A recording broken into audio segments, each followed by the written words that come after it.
இப்போ சென்னையில ரெண்டே பேருக்கு நடுவுல தான் போட்டி.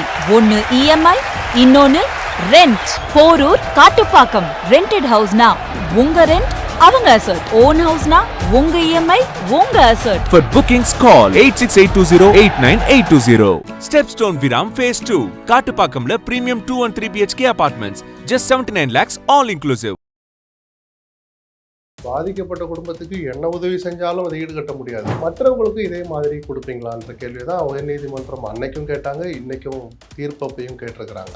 கொடுக்குற அரசாணை இந்த வேலைக்கான உத்தரவாதம், அந்த ஆணை தற்காலிகமான சொன்னாங்க. அன்னைக்கு அதை ஸ்டே கொடுத்துருக்கலாமோன்னு ஏன்னா அந்த 31 பேர் மனசை கொஞ்சம் யோசிச்சு பாருங்க. இப்போ அவனும் மனுஷன் தானே, அன்னைக்கே ஸ்டே போட்டால் கூட அது வேற மாதிரி கடந்து போயிருக்கலாம். ஒரு 20 நாள் வேலை பார்த்துட்டு அரசாங்க ஊழியர்னு ஒரு வேலையை பார்த்துட்டு இன்னைக்கு அது இல்லைங்கிற போது அவங்களுடைய மனநிலையும் இன்னொரு முறை அவங்க மன உளைச்சலுக்கு ஆனாத மாதிரி ஆயிடும். தாவேக அரசு இங்கே ஆட்சி செய்யலை, மாறாக பாஜக தான் தமிழ்நாட்டை ஆட்சி செய்கிறது அப்படின்னு அவர் பிஜேபி அவர்கள் எதிர்க்கிறதே இல்லை.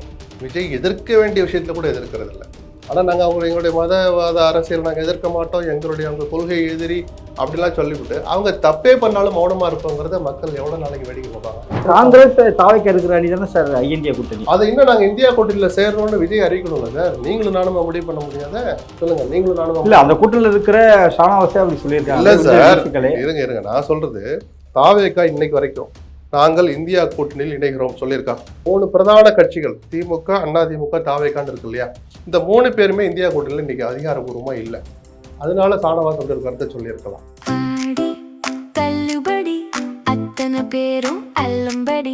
6 முதல் 60% வரை ஆடி தள்ளுபடியுடன் சூப்பர் சரவணா ஸ்டோர்ஸ், சென்னை, மதுரை, கோவை.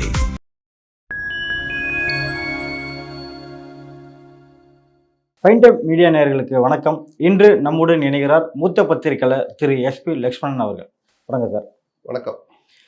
அரசு பணி குறித்து ஒரு சர்ச்சை எழுந்திருக்கு. கரூர் நெரிசலில் பாதிக்கப்பட்ட குடும்பங்களுக்கு கடந்த நாட்களை பார்த்தீங்கன்னா முதல்வரே நேரடியாக சென்று அரசு பணியை வழங்கியிருந்தார். இந்த நிலையில் மதுரை கிளை இதுக்கு தடை விதித்திருக்கு, செல்லாது அப்படின்னு அனௌன்ஸ் பண்ணியிருக்காங்க. இது எப்படி பார்க்குறீங்க சார்? அந்த நிகழ்வு நடந்த அன்னைக்கே பல பேருக்கு அதில் சந்தேகம் இருந்தது.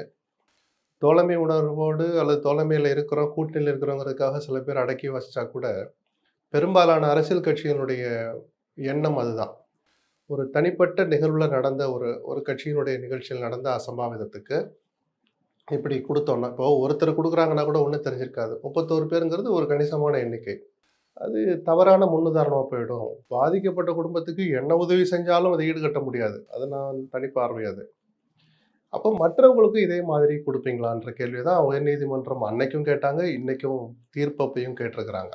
விபத்தில் நடக்கிறவங்க, பட்டாசு விபத்தில், சாலை விபத்தில், எதிர்பாராத விதத்தில் நடக்கிறவங்களுக்குலாம் நான் பெருசாலாம் கொடுக்குறேன். ஏதாவது ஒன்று நடக்கும், அரிதாக நடக்கும். அதை கொள்கை முடிவுன்னு சொல்லலாம், கருணை அடிப்படையில்னு சொல்லிட்டு போயிடலாம், சிறப்பு நிகழ்வுன்னு சொல்லலாம். இது சிறப்பு நிகழ்வு அல்ல, ஒரு துக்ககரமான நிகழ்வு, ஒரு தனியார் நிகழ்வுன்னு தான் நம்ம எடுத்துக்கிடணும். அதை அதுக்கு அரசாங்கத்தினுடைய செல்வாக்க அதிகாரத்தை பயன்படுத்தலாமா அப்படிங்கிற அந்த உணர்வும் கலந்த கேள்வி தான் நீதிபதிகள் வாயிலேருந்து வந்திருக்கு. என்ன பண்ணியிருக்கலாம், நீதிபதிகளுக்கு நம்ம ஒன்றும் அட்வைஸ் பண்ணல. அந்த வழக்கு முதல் நாள் விசாரணை நடந்துச்சுல்ல, ஒரு மாதம் முன்னாடி விஜய் கரூருக்கு போன அன்னைக்கு முதல் நாள் அன்னைக்கே தான் அந்த நிகழ்ச்சியை நடத்த தடை இல்லை. இது கொடுக்குற அரசாணை இந்த வேலைக்கான உத்தரவாதம், அந்த ஆணை தற்காலிகமான சொன்னாங்க. அன்னைக்கே அதை ஸ்டே கொடுத்துருக்கலாமோன்னு ஏன்னா அந்த 31 பேர் மனசை கொஞ்சம் யோசிச்சு பாருங்க. இப்போ அவனும் மனுஷன் தானே, அவனுக்கும் உணர்வுகள் இருக்கும், அவனுக்கும் ஆசைகள் இருந்திருக்கும், கனவுகள் இருந்திருக்கும். அன்னைக்கே ஸ்டே போட்டால் கூட அது வேற மாதிரி கடந்து போயிருக்கலாம். ஒரு 20 நாள் வேலை பார்த்துட்டு அரசாங்க ஊழியர்னு ஒரு வேலையை பார்த்துட்டு இன்னைக்கு அது இல்லைங்கிற போது அவங்களுடைய மனநிலையும் இன்னொரு முறை அவங்க மன உளைச்சலுக்கு ஆனாத மாதிரி ஆயிடுச்சு. நீதிபதிகள் அதை செஞ்சாங்கன்னு நான் சொல்லலை, அன்னைக்கே செஞ்சிருக்கலாமோன்னு ஒரு பத்திரிகையாளராக என்னுடைய பார்வையை நான் சொல்கிறேன். இப்போ அரசு அது உச்சநீதிமன்றத்துக்கு மேல்முறையீடு போகிறாங்க. எனக்கு தெரிஞ்சு சென்னை உயர்நீதிமன்றத்தினுடைய முடிவில் அவங்க குறுக்கிட மாட்டாங்கன்னு தோணுது எனக்கு. ஏன்னா இதில் லாஜிக்கலான கேள்வி நிறைய இருக்குது.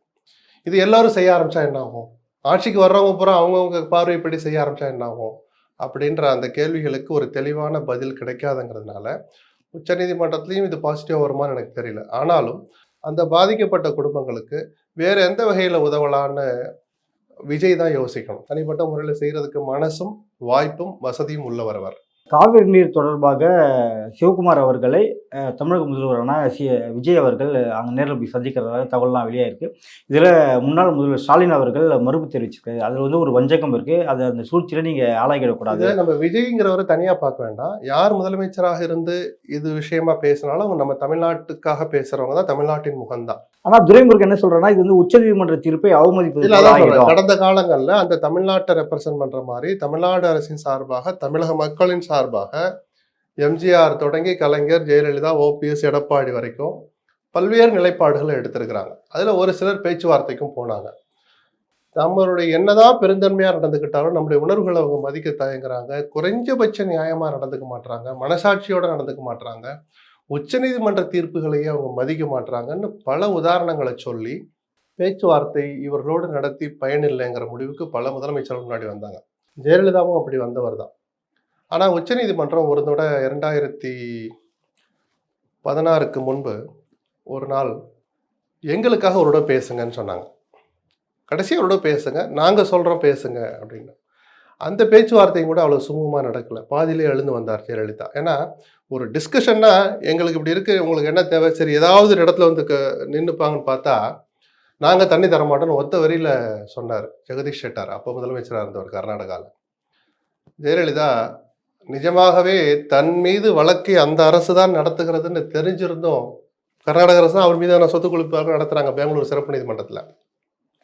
அதை பற்றியெல்லாம் ஒரு துளி கூட கவலைப்படாமல் இந்த ஆட்டிடியூடு தவறு, உங்களுடைய இந்த மனப்பான்மை, அணுகுமுறை நேர்மையற்றது, நியாயமற்றதுன்னு சொல்லி அந்த கூட்டத்தில் பாதியிலே எழுந்து வந்தார். ஸோ பேச்சுவார்த்தையை கடந்த காலங்களில் கர்நாடக அரசு எப்படி நடத்தியதுங்கிறது தான் துரைமுருகனில் தொடங்கி எல்லாரும் சொல்லிட்டு இருக்கிறாங்க.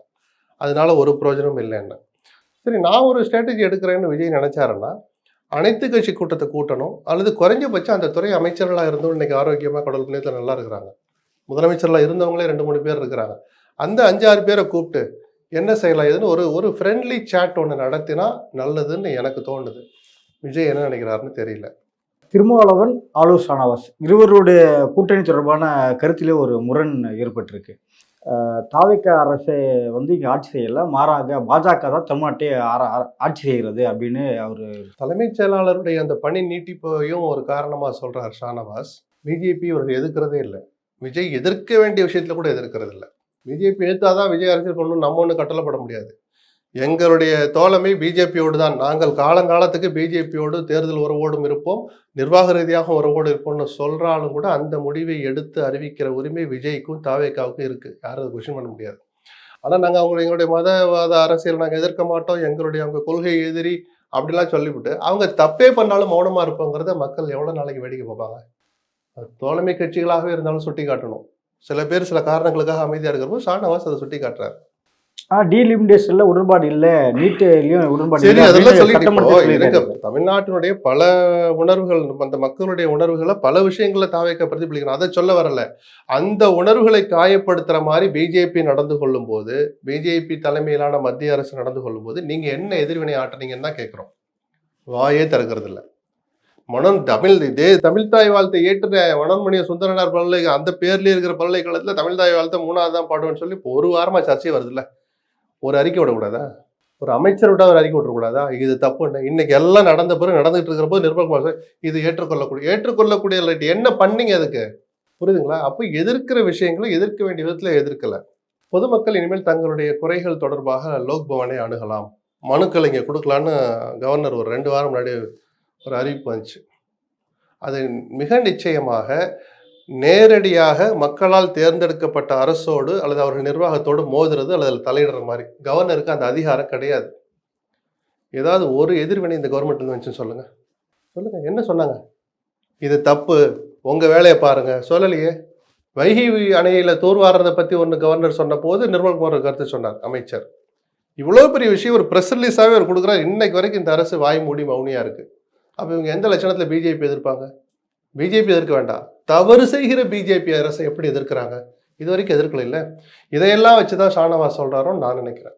ஆனா அவரு தலைவரோட உடன்பாட்டையும் அவர் சுட்டிக்காட்டி பேசுறாரு சார். என்னன்னு வெளியில இருந்தும் ஒரு குழப்பமா தான் தலைவர் சொல்லியிருக்காரு. கூட்டணி இல்லதான் கூட்டணி உருவாகலைங்கிறாரு. அது திருமாவளவனே சொல்றாருல. ஆமா, கூட்டணிக்கு பேர் வைக்கிறதுக்காக கூடுனாங்க, பேர் வைக்க முடியலையா? அன்னைக்கு வைக்க முடியலன்னு கூட நம்ம சொல்லக்கூடாது. வைக்கல. கூட்டணி இன்னும் உருவாகலைன்னு திருமாவளவன் அந்த இல்ல ஆதரவு கொடுத்தும் மறுபடியும் அவர் திமுக கூட்டணியிலே இருக்கிறார் அப்படின்னு இல்ல நம்ம இல்ல எடுத்துக்கொள்ள இல்ல முடியாது. அப்படி இல்ல அப்படி அவர் சொல்லலையே. நான் கூட்டணியில இருக்க தோழமை தொடரும்னு சொன்னார். தோழமை வேறு, கூட்டணி வேறு. நட்புணர்வுங்கிறது வேற. தோழமைன்னு சொன்னா கூட அது அரசியல் களத்துல, தேர்தல் களத்துல அது கூட்டணின்னு தான் அர்த்தம் வரும். நட்புணர்வோடு இருக்கிறதுக்கு திருமாவளவனுக்கு எந்த தடையும் இல்லை. ஸ்டாலினும் ஒண்ணு கதவை இழுத்து கூட போறது இல்லையே. பிஜேபி தலைவர்களுடைய நட்போடு இருக்கலாமே, அதுக்கு எந்த தடையும் கிடையாது. அது நாகரிக அரசியல் தானே. ஆனால் கூட்டணி அல்லது தேர்தல் அரசியல் தொடர்பான தோழமைன்னு திமுக எப்படி அவர் இருக்க முடியும்? அந்த அரசியலையே போய் அங்கம் வகிச்ச பிறகு அவங்க எதிர் நிலைப்பாட்டை எடுத்திருக்கிற போது தாவேகா திமுகவுக்கு எதிராக திருமாவளவன் எப்படி 2 இடத்துலையும் கால் வைக்க முடியும்? அது பொருத்தமற்றது, நடைமுறை சாத்தியமற்றது. அப்ப வரக்கூடிய காலங்கள்ல இவரெல்லாம் வெளியேறதுக்கான வாய்ப்புகள் இருக்க மாட்டாங்க. கூட்டணி எங்க இருந்து வெளியேறத கேக்குறீங்க? தாவேகா கூட்டணியில இப்பதானே சார் போய் சேர்ந்துருக்கிறாங்க. அதுக்குள்ள போய் வெளியேறா என்ன அர்த்தம்? இன்னும் அந்த கூட்டணிக்கு பேரே வைக்கல. அவ்வளவு சீக்கிரத்துல வருவாங்க, வரணும்லாம் நம்ம எதிர்பார்க்க வேண்டாம். அதை பத்தி வாதிக்கிறது நாகரிகமா இருக்காது. இப்பதான் போய் ஃபார்ம் பண்ணிட்டு இருக்காரு. என்ன பேர் வைக்கிறது, என்ன பேர் வைக்கலாம்? நல்ல பேர் ஒண்ணு விஜய் யோசிச்சு வச்சிருக்காருன்னு வேற ஒரு அமைச்சர் சொன்னார். அதனால அது வரைக்கும் பொறுத்திருப்போம். இப்பயே போய் அந்த ஆட்டையை கலைக்க வேண்டாம். நம்ம கலைக்கிறது நம்ம நோக்கம் இல்லை, நம்ம எண்ணமும் அதில் இல்லை. தமிழக அளவுல இந்தியா கூட்டணி இங்க இல்லை அப்படின்னும் சுட்டி காட்டியிருந்தார் திருமாவளவன். ஆளு ஷானவாஸ். ஆமா, இங்க இந்தியா கூட்டணின்னு இருக்கல. யாரெல்லாம் அங்க வகிக்கிறாங்கன்னு எப்படி தெரியும்? திருமாவளவன் இடையில இருக்கிறார். தமிழக அளவில் இல்லைன்னு அவர் எதை சொன்னார் எனக்கு தெரியல. தமிழ்நாட்டில் இந்தியா கூட்டணி ஒன்று கிடையாது. இந்தியா கூட்டணிங்கிறது தேசிய அளவில் அமைந்த கூட்டணி. இப்ப ஐஎன்டிஏ கூட்டணி காங்கிரஸ் பிம்பம் வச்சு அமைக்கப்பட்ட கூட்டணியா இல்ல திமுக வச்சு பண்றது? இல்ல காங்கிரஸ் அங்கம் பிரதானமா காங்கிரஸ் தாவைக்கு இருக்கிற அணி தானே சார் ஐஎன்டிஏ கூட்டணி. அதை இன்னும் நாங்க இந்தியா கூட்டணியில சேரணும்னு விஜய் அறிவிக்கணும்ல சார். நீங்களும் நானும் முடிவு பண்ண முடியாத? சொல்லுங்க, நீங்களும் நானும். இல்ல அந்த கூட்டணியில இருக்கிற ஷானவாஸே அப்படி சொல்லியிருக்காங்க. இல்ல சார், இருங்க நான் சொல்றது தமிழ்நாட்டில் அப்படி ஒன்று இல்லைன்னு அவர் சொல்றாருன்னா எந்த அர்த்தத்தை சொல்றாருன்னு எனக்கு தெரியல. தாவேகா இன்னைக்கு வரைக்கும் நாங்கள் இந்தியா கூட்டணியில் இணைகிறோம் சொல்லியிருக்காங்களா? இல்லை. இடதுசாரிகள் திருமாவளவன், வைகோ இவங்களாம் ஆல்ரெடி இந்தியா கூட்டணியில் இருக்கிறாங்க. திமுகவோடு இருந்த போது இருந்து இந்தியா கூட்டணியில் இருக்கிறாங்க. அவங்க கன்னியூ ஆகுறாங்க. ஸோ தமிழ்நாட்டில் என்ன வடிவம் பெறும் தெரியாது. 3 பிரதான கட்சிகள் திமுக, அதிமுக, தாவேகான்னு இருக்கு இல்லையா? இந்த 3 பேருமே இந்தியா கூட்டணியில் இன்னைக்கு அதிகாரப்பூர்வமாக இல்லை. அதனால ஷானவாஸ் அப்படி ஒரு கருத்தை சொல்லியிருக்கலாம். அவங்க முதல்ல அறிவிக்கட்டும், என்ன நடக்குன்னு பார்ப்போம். இப்போ இவர்களுக்குள்ளேயே கட்சி முரண் இருக்குல்ல சார், கூட்டணி முரண். ஆலோசனாவஸ் ஒரு கூட்டம் சொல்றாரு, இடதுசாரிகள் வெளியில இருந்து ஆதரவே கொடுக்குறாங்க. இடதுசாரிகளே சில தலைவர்கள் மாறான கருத்து. வன்னியரசுக்கும் ஒரு மாறான கருத்து இருக்கு. ஆமா ஆமா. இது மீண்டும் விசிகாக்குள்ள ஒரு குழப்பத்தை கொண்டு வராது. அந்த குழப்பம் என்ன முடிவுக்கு வரலன்னு தான் நான் நினைப்பேன். தேர்தல் சமயத்தில் தொடங்கிய உட்கட்சி குழப்பம் இன்னும் நீடிக்கிறது. அது யாரு ஒன்றும் மறைக்க விரும்பல. திருமாவளவனே அதை மறைக்க முடியாம தான் சில நேரங்களில் வீடியோ வெளியிடுறார். சில ஆதங்கம் கலந்த குரல்ல அவர் சில நேரங்களில் வீடியோவெல்லாம் உட்கட்சி பிரச்சனை என்ன தீரலைங்கிறதான காட்டுது. அதுபோல ஆயுதிராவிடர் நலத்துறையை சமூக நீதித்துறைன்னு மாத்தினாங்க இல்லையா? அதுலேயே அந்த கட்சிக்குள்ள இருவேறு கருத்துக்கள் இருந்தது. ரவிக்குமார் ஒன்று சொன்னார், வன்னியரசு ஒன்று சொன்னார். வன்னியரசு சரிதான்னார், ரவிக்குமார் தப்புன்னார், திருமாவளவனும் அது தப்பு தான் சொன்னார். அப்புறம் வன்னியரசு அதன் கருத்தை மாற்றிக்கிட்டார்.